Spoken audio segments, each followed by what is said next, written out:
A ver, ¿a quién no le ha pasado? Uno se encuentra con un informe financiero larguísimo de 100 páginas y lo primero que piensa es, tiene que haber una manera más fácil de entender esto. Bueno, la hay, y se llaman estados financieros resumidos. Pero claro, la pregunta es, ¿podemos confiar en ese atajo? Vamos a meternos de lleno en eso y a desmitificar qué hay detrás del informe del auditor que los acompaña. Esta es nuestra hoja de ruta.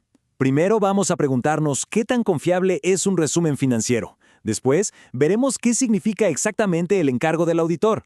Luego, cómo es su proceso de verificación, cuál es la opinión que emite al final y, para mí lo más importante, las advertencias que toda persona debe conocer antes de leer uno de estos documentos. Bien, empecemos por el principio. Sección 1. ¿Un resumen financiero es confiable? La idea aquí es entender el panorama general sin ahogarse en un mar de detalles. Y todo se reduce a esta pregunta. ¿Necesitamos la historia completa o con los titulares nos basta? Porque, vamos, en el mundo de las finanzas la rapidez es oro, pero la precisión lo es todo. Miren, para que quede súper claro, pensemos en esta analogía que es perfecta. Los estados financieros auditados son la película completa, o sea, la historia larga con todos los detalles, el panorama total. Y los estados financieros resumidos, bueno, esos son el tráiler. Cortitos, van a lo esencial, a los puntos clave. Te dan una idea, ¿no? Claro, para entender el tráiler, primero hay que saber de qué va la película. Los estados financieros auditados son eso, el documento fuente. Son los estados financieros completos sobre los cuales un auditor ya dio su opinión formal, siguiendo todas las reglas y normas. Es, digamos, la versión oficial y sin cortes. Y aquí tenemos el tráiler. Los estados financieros resumidos, como su nombre lo dice, tienen información reducida. Pero, y esto es clave, tienen que mantener la estructura y los conceptos más importantes de los originales. No se pueden inventar una historia nueva. Solo tienen permiso para contar la misma historia, pero de forma mucho más breve. Lo que, lógicamente, nos lleva a la pregunta del millón, ¿verdad? Si es solo un resumen, un tráiler, ¿cómo sabemos que es un resumen justo? O sea, ¿cómo estar seguros de que el tráiler no está dejando fuera una parte importantísima que cambia todo el sentido de la película? Y es justo ahí donde entra en escena el auditor. Pasamos a la sección 2, el encargo del auditor, que no es más que poner las reglas del juego, las condiciones para que pueda hacer su verificación. Porque un auditor no puede simplemente llegar y aceptar este trabajo, para nada. Solo puede hacerlo si, primero, ya se hizo una auditoría completa de los estados financieros originales. Segundo, si la gerencia de la empresa se hace responsable de haber preparado ese resumen.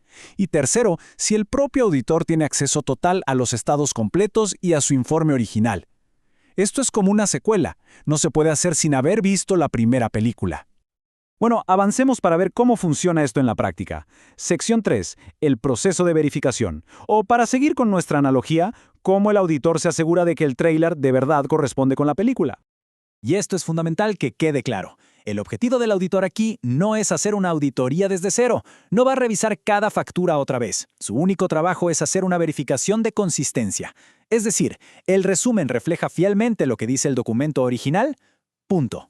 El proceso en realidad se puede resumir en 3 pasos muy claros. Primero, comparar. El auditor agarra el resumen y el informe completo y chequea que los números y la información clave coincidan. Segundo, verificar. Se asegura de que se usaron las mismas reglas contables en ambos documentos. Y tercero, identificar. Revisa que en el resumen se diga bien clarito de dónde salió la información, o sea que su fuente son los estados financieros auditados. Todo este trabajo nos lleva, por fin, al momento de la verdad. La sección 4, la opinión final. Este es el veredicto oficial del auditor sobre el resumen.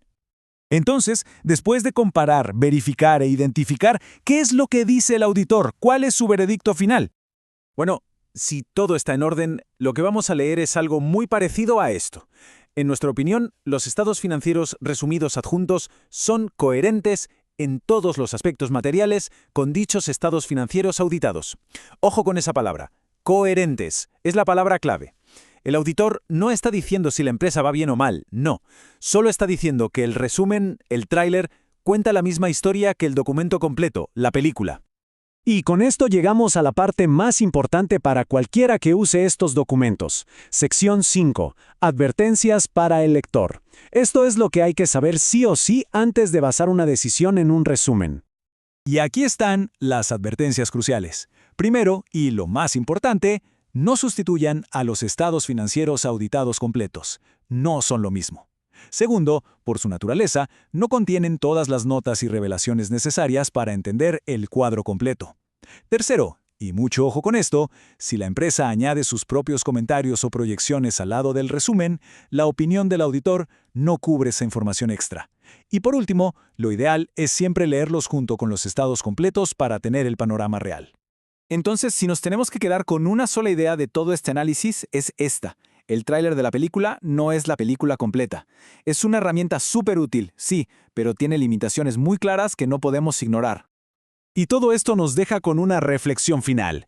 Ahora que se entiende mejor el proceso y, sobre todo, las advertencias, la próxima vez que uno se encuentre con un informe resumido, ¿en qué cosa se va a fijar? La respuesta a esa pregunta es justamente lo que diferencia a un lector que está realmente informado de uno que podría, sin querer, pasar por alto los detalles que de verdad importan.